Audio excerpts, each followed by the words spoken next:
என் பேத்தி சொன்னா, என் பேரன் சொன்னேன் அப்படின்னு சொல்லி தேடி தேடி போய் தமிழக வெற்றி கழகத்துக்கு வாக்களிச்சு அவங்களை ஆட்சியில கொண்டு வந்து உட்கார வச்சிங்கல்ல, அதற்கு பலனா மதுரை வடக்கு தொகுதி சட்டமன்ற உறுப்பினர் திரு கல்லானை என்ன பண்ணி வச்சிருக்காருன்னு போய் பாரு.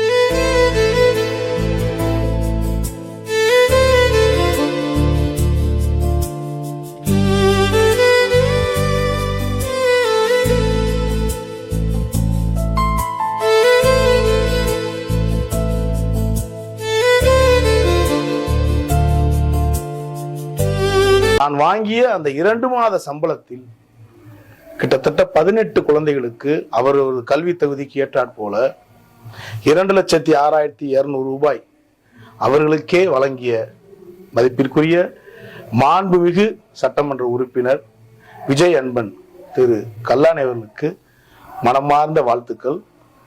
அவருடைய தொகுதியைச் சேர்ந்த அத்தனை மக்களும் கொடுத்து வைத்தவர்கள் என்பதை இந்த செயலின் மூலம் நிரூபித்து விட்டார். அவரது மக்கள் பணி தொடரட்டும்.